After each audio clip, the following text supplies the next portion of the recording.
Veeder-Root is a leading global supplier of automatic tank gauging and fuel management systems. Some years ago, the UK branch of the company engaged in an organisation-wide change programme in order to maintain their competitive edge in an uncertain and rapidly changing environment. The managing director, Hugh Chapman, provided us with the background to this change programme. Veeder-Root is an American-based company. Today they are known probably for their gauging equipment, electronic gauging equipment on garage forecourts. We have something like 60% of market share within the US and in the order of 90% in the UK. We've got 27 on this site. The site here is responsible for manufacture, distribution and sales and marketing for the old core products.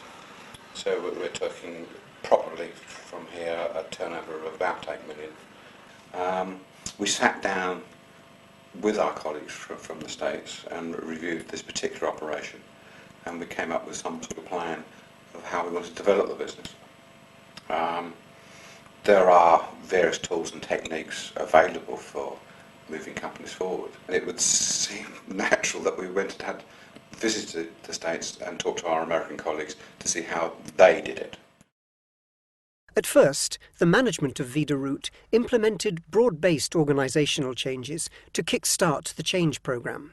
They drew heavily on proven performance-enhancing techniques originally developed by Japanese manufacturers. In this instance, Hugh Chapman describes the shift from batch to cellular production at Veeder-Root. In the old days we used to have the batch runs. People used to do 100 and something else, 250 something else. We will set up and only do 5. And if there's a customer requirement for something very quickly, a spares order for example, we'll stop in the middle of those 5 and take an operator out and produce something else.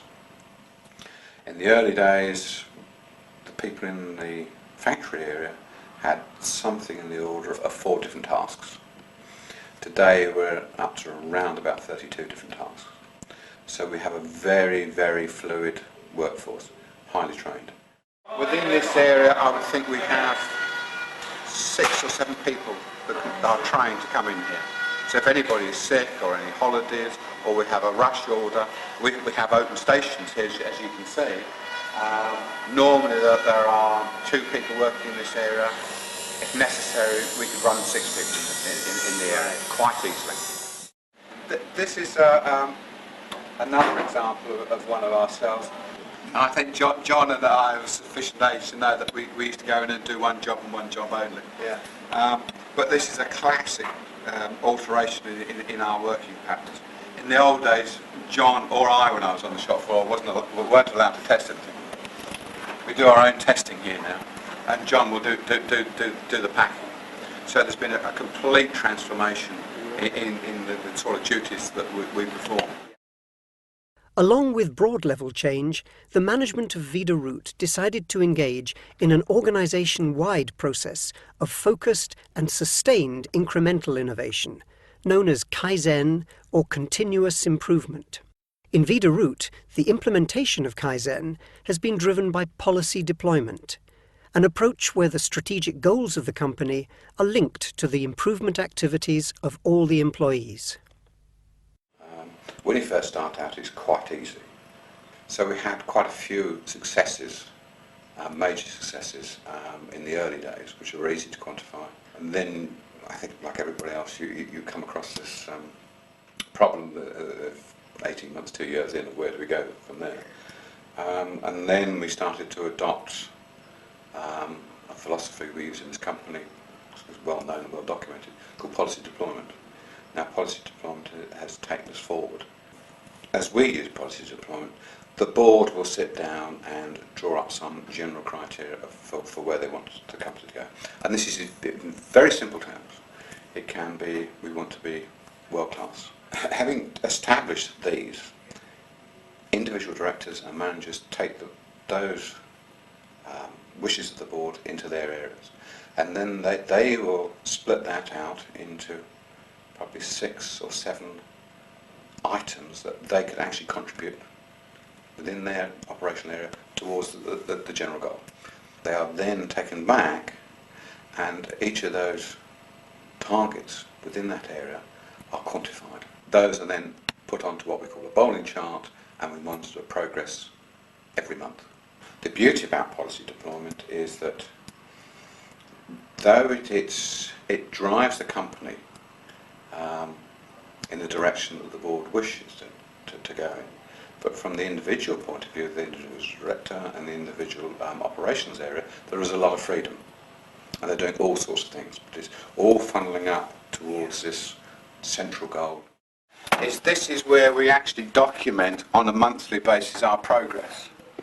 So we have our mission statement, which we haven't talked very much today, but we have one. We boil that down on what we think we have to do within this particular part of the organisation. And then we have a policy deployment overall matrix. And then we have our policy deployment bowling chart is how we're doing monthly. And then from there on, we plot various graphs so everyone can see where we are, where we're doing. Examples of improved performance as a result of the Kaizen program can be found throughout Veeder-Root. Along with improvements in manufacturing, administrative processes are also scrutinised and subjected to incremental innovation. Here we look at the whole of the business system. So we're looking at marketing, we're looking at the administration side, we're looking at the manufacturing, we're looking at distribution. You have to have all aspects of the company finely tuned in today's competitive world. Bill came up with the idea. We went round to the guy next door who's a fabricator. We made these simple little racks to put the probes in. Now, one of the things when you're designing these, any racking system, you'll always get it wrong because the product fluctuates in volume. And then you find it won't go on that rack. It goes somewhere else, you can't record it, and you get into all sorts of problems. So all we do is we put the part number on to a piece of perspex. We take it off on Velcro and we can move it up here so we can extend our racks to cope. When we first started, it was like you'd get a big long list of little bits to pick. So like some of the kits we've got over, if I can just take this for instance, there's about 5 or 6 different items in here, and you'd have 5 or 6 trays that you'd actually have to go along and pick 3 of each one of those, whereas now you can just grab a bag from the shelf and think like that's all in it, which that helps tremendously. But recently Bill has put this area in on his own. He just specified it, tidied it up, cleaned it up and made it more efficient. So Bill has done quite a lot of Kaizens with us, and we've done some joint projects. But we find individuals now are doing their own thing. These are what we call balance tubes. Originally these were done in the horizontal plane, one at a time. The problem with this is that the solder didn't necessarily run all the way around. We had leaks on it. We had to wait while it cooled down because there were several soldering operations to move on. The item is now vertical. The solder will run round. Our quality is improved, and we don't have to stop now for various operations waiting for the item to cool as we have a line of them just keep moving round. In this unit we actually calibrate the gauge. Now originally this was on 3 different type of benches, and the operator had to keep moving his head and his body from the manometer to the calibration machine to the computer. Recently we have re-engineered the whole area so it almost becomes like an aircraft cockpit now. The reorganisation of this area was totally driven by Phil and his colleagues. It wasn't a management initiative by any stretch of the imagination. This is the area where we stuff boards.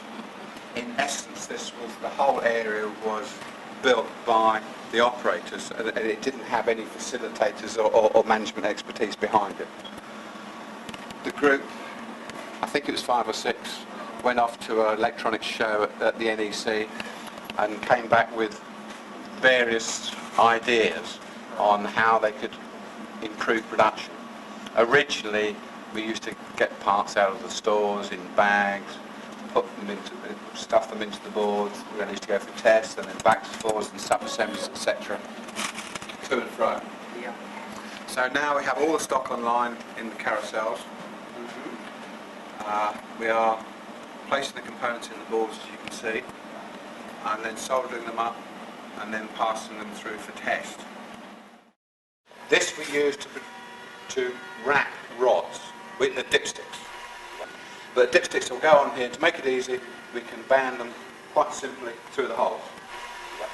At times we want to use this as a bench for other processes. All we need to do is to move the flap over and we have a bench. But we've also tried to extend our philosophy in the office areas, because we found that with only one person operating in this area, Shelley could be bogged down for 2 days with just customer calls, and you just can't switch off from customers. The net result of that was nothing was coming out of the shop floor. So we had a major problem. So the first operation was to have a look at the process and build a cell, take the cellular approach, so where we could have somebody else in. And the idea was to take someone from the shop floor on the basis that they were getting involved with the customers and the quality were improved, etc., etc. We were getting this interface and breaking down the barriers. Kaizen, or continuous improvement, draws on the expertise and problem-solving capabilities of all employees. Hugh Chapman explained to us how the Kaizen process actually functions in Veeder-Root, and how all staff are involved in the constant refinement of tasks and routines. In the Kaizen process, we are not looking for 100% completion. It is far better to get a gain than go for utopia and end up getting nowhere. So we look at an area where we think there is potential. We will get a realistic amount of potential out of that area in a given time, and then we'll go and find somewhere else where we think there's some more potential. And we keep going round and round the circle. And typically from a first Kaizen, we'll see on average something like a 30 to 40% improvement in productivity. The second time we will probably get about another 20 to 30% out. Third time something 10 to 15% out. We're at a very advanced stage here that people are well versed in Kaizen and they know what they're doing. But in essence, in the early days we set off with teams. Ideally we have found 6 members are the right number. 2 of the people in that team must know the process. The other 4 should be fairly enlightened people, not from that area. The team will document the current process. They will come up with all sorts of ideas on how to change that process, and ideally we'd like to have that process change within a day or 2 days. If it can't be cracked within the 2 days, we draw up what we call as the Kaizen newsletter.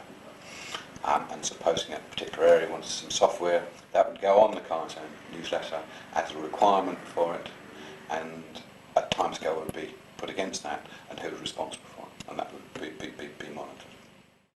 For Veeder-Root, the benefits of pursuing Kaizen have been clear. In the 3 years after implementing the system, the company saw a 71% reduction in stock and work in progress, a drop in the delivery time for new equipment from 8 weeks to 3 days, a 50% fall in manufacturing costs, and a rise in turnover of 47%. Not surprisingly, the company have also won a fistful of awards, well-earned recognition for what can be achieved through simple, systematic, high involvement in the innovation process. A clear incentive for others to pursue a similar strategy. We want to be the world leaders in our field, and it's just as simple as that.